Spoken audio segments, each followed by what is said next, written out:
नमस्कार, आपण पाहताय कोकणचं नंबर 1 महा चॅनल कोकण 7 लाईव्ह. बातमीपत्रात आपलं स्वागत. सुरुवात करूया हेडलाईन्सनं.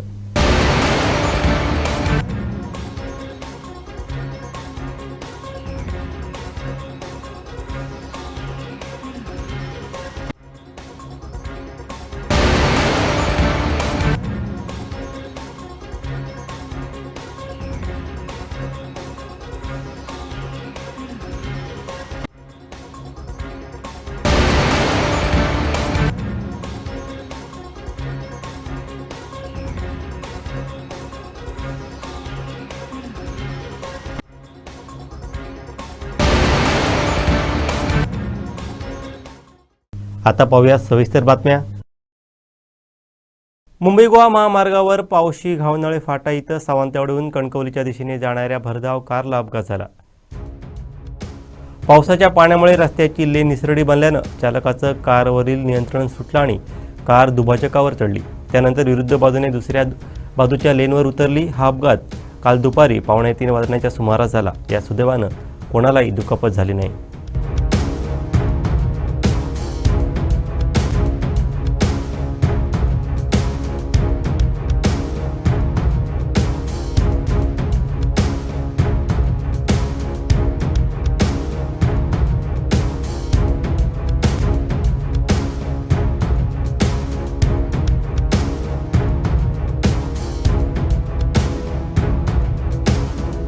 देवगडमध्ये स्थानिक रोजगार आणि पर्यावरणपूरक विकास प्रकल्पांच्या समर्थनार्थ युवकांनी मुसळधार पावसातही उत्स्फूर्त मोटरसायकल रॅली काढली आहे. पाहूयात.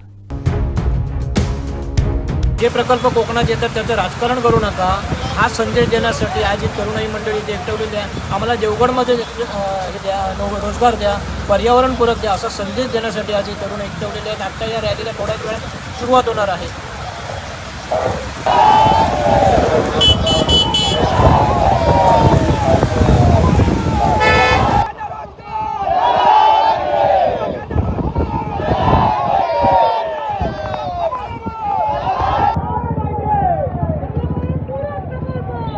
जामसंडे येथील दिरबादेवी स्टॉप पासून ही रॅली सुरू झाली. आम्हाला देवगडमध्ये रोजगार हवा, आम्ही देवगड सोडणार नाही, पर्यावरणपूरक प्रकल्प झालेच पाहिजेत अशा घोषणांनी परिसर दणाणून सोडला. नमस्कार, मी आता हे दिरबादेवी मंदिर देवगड निपाणी मार्गावर जामसंडे दिरबादेवी स्टॉप ते हनुमान मंदिर देवगड इथे मोटरसायकल रॅली युवानी आयोजित केलेली आहे. याचं कारण एकच आहे, आज इथला तरुण शिकून नोकरीसाठी मुंबई ठिकाणी जातो आहे.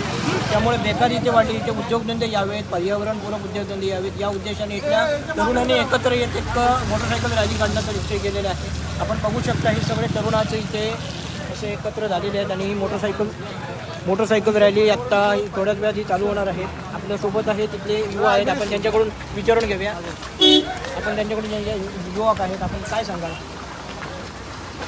आपला देवगड तालुका किंवा आपलं देवगड हे निसर्गाने सौंदर्याने नटलेलं आहे.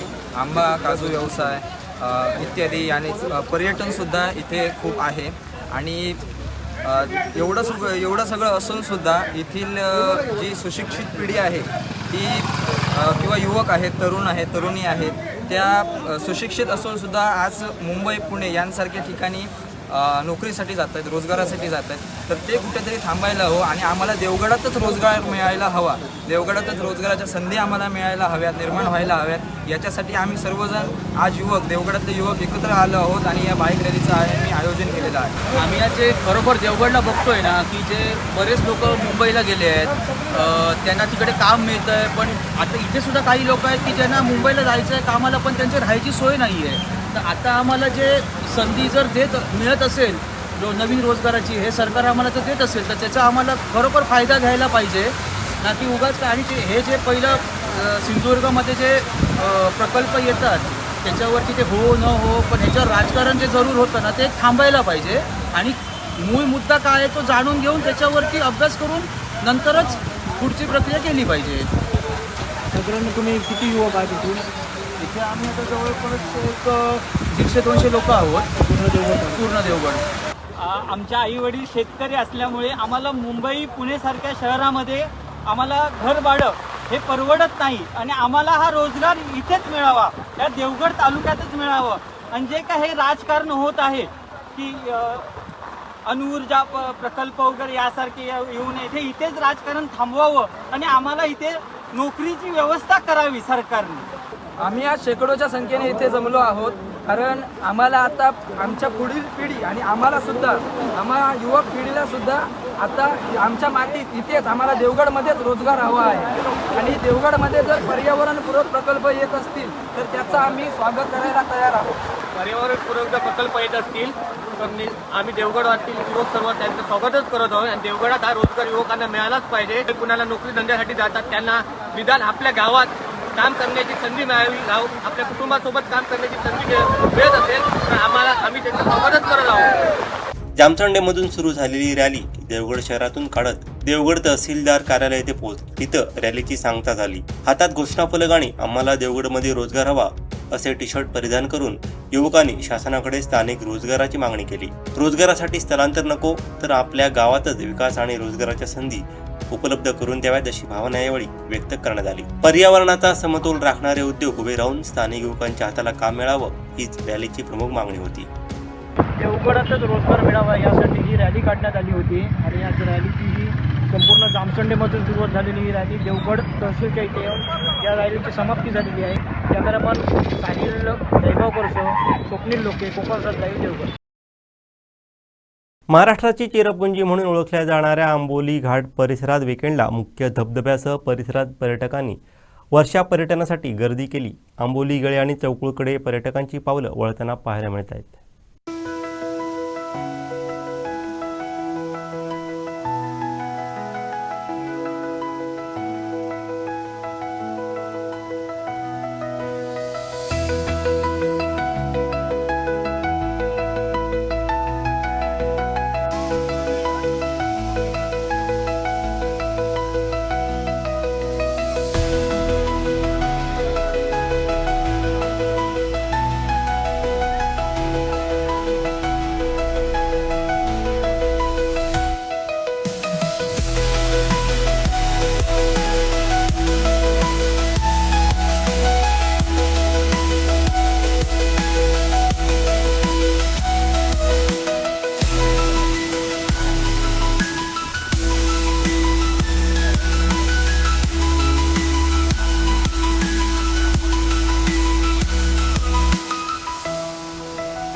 अवैध धंद्यांबाबत पालकमंत्री नितेश राणेंनी महत्त्वाचं वक्तव्य केलंय. पाहूयात. कालच आमचे SP दोडामारला जाऊन आलेले आहेत. दोडामारच्या कायदा सुव्यवस्थे संदर्भात काही प्रश्न निर्माण झालेले आहेत, म्हणून मी स्वतः त्यांच्याशी बोललो आणि सांगितलं की तुम्ही दोडामार्गमध्ये जायचं, बैठका घ्यायच्या, त्यानुसार SP काल गेले. मी तुम्हाला येणाऱ्या काळामध्ये नगराध्यक्षांचे भाऊ असतील किंवा कुठलाही नागरिक आमच्या देवाभाऊच्या सरकार असताना कोणालाही कायदा आणि सुव्यवस्थेकडून त्रास होणार नाही एवढी काळजी जिल्ह्याचा पालकमंत्री म्हणून मी निश्चितपणे घेईन. मी स्वस्थ बसणार नाही. कुठल्याही टोकावर जायची गरज असेल, कितीही कडू निर्णय घ्यायची गरज असेल तर आम्ही घ्यायला तयार आहोत. आम्ही काय मागे पडणार नाही. तुम्ही फक्त ह्या गेल्या 1 वर्षामध्ये होणाऱ्या कारवाया, आम्ही फक्त गांजा फुकणाऱ्या लोकांना नाही, गांजा विकणाऱ्या आणि गांजा जिल्ह्यामध्ये आणणाऱ्या लोकांवर पण आम्ही कारवाई केलेल्या आहेत. गेल्याच आठवड्यात एक मुख्य आरोपीला आम्ही अटक केलेली आहे. त्याच्याकडून असंख्य लोकांचे धागेदोरे भेटत आहेत की कोण कोण ह्या जिल्ह्यामध्ये गांजा आणतोय, कसा आणतोय, कुठला मार्ग आणतोय, कुठे ठेवतोय, हे सगळेचे धागेदोरे आम्हाला भेटत आहेत. मी तुम्हाला बोलतो, जसं देशात आणि राज्यात आपण नक्षल मुक्त देश आणि महाराष्ट्राच्या दिशेने जातोय, तसंच येणाऱ्या दिवसामध्ये आपण ड्रग्ज आणि मटका जुगार मुक्त सिंधुदुर्ग करू, हा विश्वास तुम्हाला या निमित्त देणार. तळकट कोल्झर नदीवरील पुलाचं बांधकाम होऊन 1 वर्ष झालं. तब्बल 2,50,00,000 हे पूल तळकट कोल्झर नदीवर बांधून 1 वर्ष झालं तरी या पुलाच्या दोन्ही साईडचा रस्ता अजूनही करण्यात आला नाही. याबाबत ग्रामस्थांमधून तीव्र संताप व्यक्त होत आहे. पाहूयात.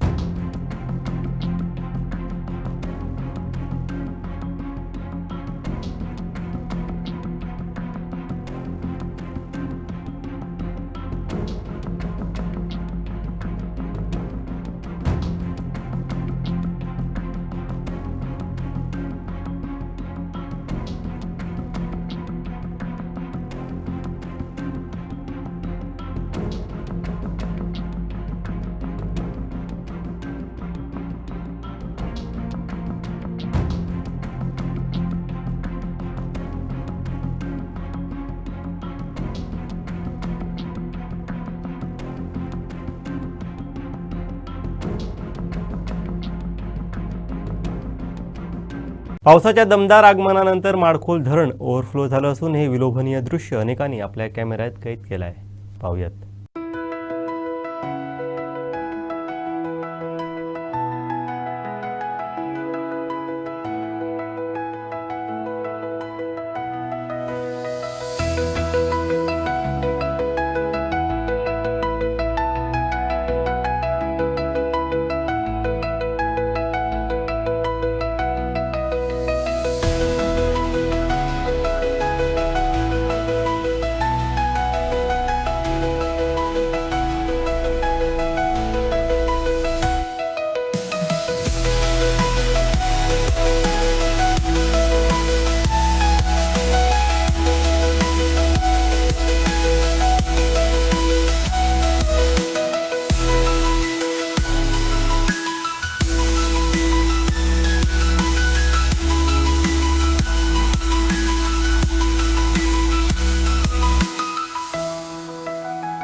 कोकण विभागीय आयुक्त रुबल अग्रवाल यांनी काल सावंतवाडी तालुक्यातील भालावल ग्रामपंचायतीला भेट देऊन ग्रामपंचायतीमार्फत राबवण्यात येणाऱ्या विविध नाविन्यपूर्ण उपक्रमांचा आढावा घेतला. ग्रामपंचायतीनं दैनंदिन प्रशासकीय कामकाजात कृत्रिम बुद्धिमत्ता तंत्रज्ञानाचा प्रभावी वापर तसंच ई-ऑफिस प्रणालीची यशस्वी अंमलबजावणी करून ग्रामीण प्रशासनात डिजिटल परिवर्तनाची प्रभावी दिशा निर्माण केली असल्याचं सांगत त्यांनी ग्रामपंचायतीच्या कार्याचं कौतुक केलं. भालावल ग्रामपंचायती जिल्ह्यात ई-ऑफिस प्रणालीचा वापर करणारी पहिली ग्रामपंचायत ठरली आहे. कार्यालयीन कामकाजात तंत्रज्ञानाचा प्रभावी वापर, पारदर्शकता, गतिमान सेवा आणि नागरिकाभिमुख प्रशासन या दृष्टीने ग्रामपंचायतीनं केलेले कार्य तर ग्रामपंचायतीसाठी प्रेरणादायी असल्याचं विभागीय आयुक्त अग्रवाल यांनी यावेळी नमूद केलं. यावेळी जिल्हाधिकारी तृप्ती धोडमिसे, जिल्हा परिषद मुख्य कार्यकारी अधिकारी रवींद्र खिबुडकर, अतिरिक्त मुख्य कार्यकारी अधिकारी शीतल कुंड, प्रभारी उपविभागीय अधिकारी वीरसिंग वसावे, तहसीलदार श्रीधर पाटील, ग्रामसेविका तृप्ती राणे यांसह ग्रामपंचायत पदाधिकारी आणि ग्रामस्थ उपस्थित होते. यावेळी ग्रामपंचायतीतर्फे राबविण्यात येणाऱ्या विविध योजना आणि उपक्रमांची माहिती ग्रामसेविका तृप्ती राणे यांनी सादरीकरणाद्वारे दिली. कोकण विभागीय आयुक्त रुबल अग्रवाल यांनी काल कुडाळ तालुक्यातील रानबांबोळी येथील ग्राम महसूल अधिकारी कार्यालयाला भेट देत महसूल कामकाजाचा सविस्तर आढावा घेतला. त्यानंतर त्यांनी येथील अंगणवाडीला भेट देऊन बालकांशी मनमोकळा संवाद साधत त्यांच्या शिक्षण, पोषण आणि सुविधांची माहिती जाणून घेतली.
सावंतवाडी तालुक्यातील चौकुळ गावातील मराठवाडी बेरडकी येथे निसर्गानं अक्षरशः थैमान घातलं आहे.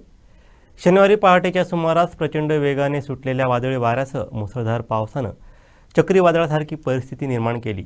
या वादळाच्या तडाख्यात 40हून अधिक गरीब कुटुंबांची घरं काही क्षणात उद्ध्वस्त झाली असून एका वृद्धाचं घर पूर्णपणे कोसळलं आहे. सुदैवाने यात कोणतीही जीवितहानी झाली नाही, मात्र अनेक कुटुंबांचं आयुष्यभराचं कष्ट काही मिनिटातच मातीमोल झालं आहे.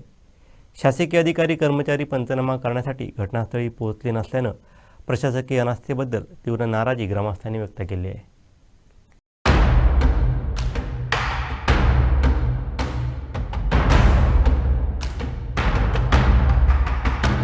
घरांवरील पत्रे, कौलारू घरांची छपरं छिन्नविछिन्न झाली. अचानक आलेल्या या संकटामुळे झोपेत असलेली लहान मुलं, महिला आणि वृद्ध जीव मुठीत धरून घराबाहेर धावले. मराठवाडी बेरडकीतील बहुतांश घरं 70 ते 80 वर्षे जुनी, मातीची व कौलारू असल्यानं वादळाचा सर्वाधिक फटका या कुटुंबांना बसला. जंगल भागात हा परिसर असल्यानं मदत कार्यासह ही घटना समजण्यासही विलंब झाला. डोक्यावर छप्पर शोधण्याचं मोठं आव्हान उभं ठाकलं असून या आपत्तीत सप्तवती पांडुरंग नाईक, ज्ञानेश्वर वसंत नाईक, एकनाथ वसंत नाईक, कृष्णा पुंडलिक नाईक, संदीप नामदेव नाईक, आनंद नामदेव नाईक, उत्तम लक्ष्मण नाईक, रमेश लक्ष्मण नाईक, परशुराम मारुती नाईक, चंद्रकांत दत्ताराम नाईक, संजय तुकाराम नाईक, मधु नाईक, सकाराम नाईक, कृष्णा नाईक, संतोष नाईक, पांडुरंग नाईक, बाबू नाईक, सुरेश नाईक, सोम बुधाजी नाईक, यशवंत बुधाजी नाईक, संजय प्रभाकर नाईक, वीरू सकाराम नाईक, पांडुरंग नाईक आणि तानाजी नाईक यांच्या घरांचं मोठ्या प्रमाणावरती नुकसान झालंय. या वाडीतील बहुतांश नागरिक रोजंदारी आणि मोलमजुरी करून उदरनिर्वाह करतात. दिवसाची मजुरी मिळाली तरच चूल पेटते अशी येथील परिस्थिती आहे. अशा अत्यंत हलाखीच्या परिस्थितीत घरांची पुन्हा दुरुस्ती करणं या कुटुंबांच्या आवाक्याबाहेर आहे. त्यामुळे शासनानं कोणतीही दिरंगाई न करता तातडीने आर्थिक मदत, ताडपत्री, बांधकाम साहित्य आणि जीवनावश्यक वस्तू उपलब्ध करून द्याव्यात अशी आर्त मागणी ग्रामस्थांकडून केली जात आहे. बाबा मर्याद राहते काय झाला? होते घर कोसळून पडलं किती वाजता? आणि कापरा भरलाय आणि काय जीव माझा झाला. किती वाजता? 12 होता. झोपलेलं? हो. नीच लागणार नाही. असा कधी झाला पूर्वी? पूर्वी कधी झाला असा? असं नाही बाबा कधी. आम्हाला या काळात होऊसच नव्हता. आमच्या काळात ज्याला होऊच नव्हता. आता म्हातारी झाला. आत्ताला कसे कसे म्हटलं पाणी भरला म्हणून हे केलं. त्या वाटेने बी गेलं कोण हे पडलं. हे नाळे आणि ते तिकडी पत्रे. काय झालं? कधी? रात्री किती वाजता? 3 वाजता. काय झाला? हे सगळं उडवलंच वरती गेला. झोपलेलो इथे. हा मग? बरं असं उचलल्यावर आम्ही उठलो ना वरती. हा. त्या माहिती पडलं ना तर काय नव्हतं. कोणा का दुखापत झाली? नाही नाही दुखापत काय. छप्पर उडान गेलं. हो छप्पर उडान गेलं. तुमचं नाव कसं? बाबा बुधाजी नाही. तुम्ही कोणाक काय सांगितलं? सांगितलं ग्रामपंचायतीचं सांगलो ते अजून आज ग्रामपंचायती बंद आहे. मग काय सांगलं त्यांनी? काय नाही सांगू. अजून बघूया म्हटलं ना, मंगळवारी यावं म्हटलं ना. मग आता तुम्ही काय करता? काय करू आता? पत्रे बी ना. आता रावल्यात का तुम्ही? आता रवा खेळायसात मग राहू तिकडे जाऊ शकतो कोणातरी घरात. कोकणच्या हिरव्यागार मातीत पुन्हा एकदा शेतीची चाहूल लागली आहे. जून महिन्यात दडी मारलेल्या पावसानं जुलैच्या सुरुवातीला दमदार पुनरागमन करत शेतकऱ्यांना दिलासा दिला आहे. त्यामुळे सिंधुदुर्ग जिल्ह्यात भात लावणीच्या कामांना चांगलाच वेग आला असून शेतशिवारात उत्साहाचं वातावरण आहे. आधुनिक यांत्रिकीकरणाची साथ आणि पारंपरिक पद्धतीची ओढ जपत बळीराजा पावसाच्या सरीत भात लागवड करताना दिसत आहे. या नयनरम्य शेती सोहळ्याचं ड्रोनद्वारे टिपलेलं अप्रतिम दृश्य कणकवलीच्या विराज ढवण यांनी आपल्या कॅमेऱ्यात कैद केलं आहे. पाहूयात.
भुईबावडा घाटात शनिवारी रात्री 9:30च्या सुमारास दरड कोसळली, यामुळे खारेपाटण गगनबावडा मार्गावरील वाहतूक ठप्प झाली होती.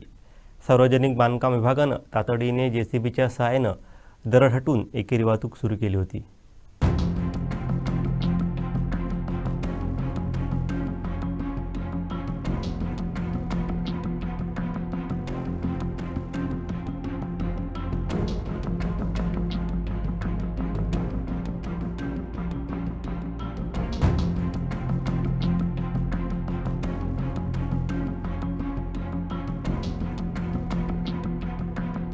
वैभववाडी तालुक्यात गेले 4 दिवस मुसळधार पाऊस कोसळत आहे. घाट परिसरातही पावसाचा जोर अधिक आहे. याचा परिणाम दोन्ही घाटमार्गांना बसला. शुक्रवारी करूळ घाटात दुपारी दरड कोसळली, त्यामुळे 2 तास वाहतूक ठप्प होती. त्याच्या दुसऱ्याच दिवशी भुईबावडा घाटात रात्री 9:30 वाजण्याच्या दरम्यान दरड कोसळली. माती व दगडांचा ढीग रस्त्यावर आल्यानं वाहतूक पूर्णतः ठप्प झाली होती. काही वाहनं घाटमार्गात धडकली होती. या घटनेची माहिती मिळताच सार्वजनिक बांधकाम विभागाच्या वतीने तात्काळ JCB पाठवून दरड हटवली. एकेरी वाहतूक सुरू केली. घाटमार्गात अडकलेली वाहनं मार्गस्थ केली. त्यानंतर रात्री उशिरापर्यंत काम करून घाटातील पडलेली दरड हटवण्यात आली. घाटात कोसळत असलेल्या मुसळधार पावसामुळे दरड हटवण्याच्या कामात अडथळा येत होता. मध्यरात्री उशिरा घाटातील सर्व दरड हटवून मार्ग वाहतुकीसाठी मोकळा करण्यात आला. या घटनेची माहिती मिळताच पोलीस निरीक्षक मनोज सोनवलकर हे रात्री घटनास्थळी दाखल झाले होते. घाटमार्गात झालेली वाहतूक कोंडी पोलिसांनी सुस्थितीत आणली. या घटनेची तात्काळ दखल पालकमंत्री नितेश राणेंनी घेतली. त्यांनी प्रशासनाला याबाबत सूचना दिल्या. तसंच त्यांच्या संपर्कात राहून येथील परिस्थितीचा आढावा घेत होते.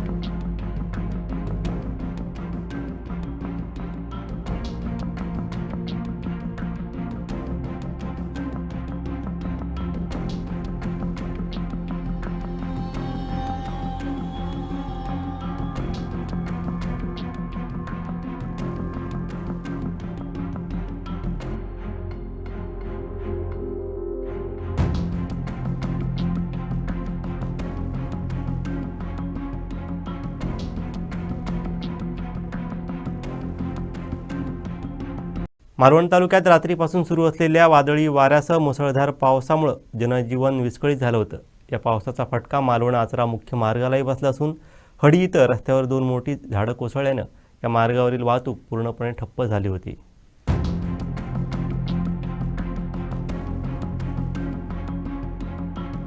झाडे रस्त्याच्या मध्यभागी कोसळल्यामुळे दोन्ही बाजूनी वाहनांच्या रांगा लागल्या असून प्रवाशांना मोठा मनस्ताप सहन करावा लागला. ग्रामपंचायत, ग्रामस्थ आणि सार्वजनिक बांधकाम विभागानं झाडं हटवण्याचं काम हाती घेत रस्ता वाहतुकीस पूर्ववत केला. दरम्यान मालवण शहरासह तालुक्यात रात्रीपासून जोरदार पाऊस आणि वादळी वारे सुरू आहेत. काही ठिकाणी वीज पुरवठाही विस्कळीत झाला आहे.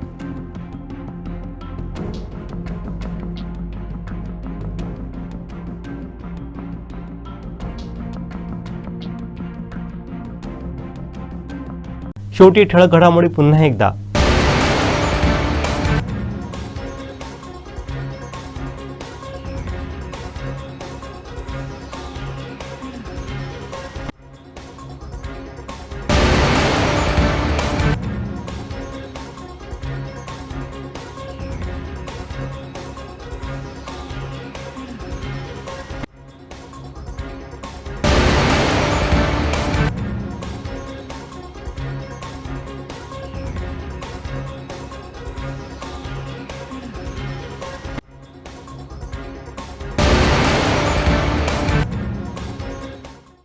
बातमीपत्रात वेळ झाली ते थांबण्याची. पाहत राहा बदलत्या कोकणचा बुलंद आवाज. कोकणचा नंबर 1 महा चॅनल कोकण साध लाईव्ह. धन्यवाद.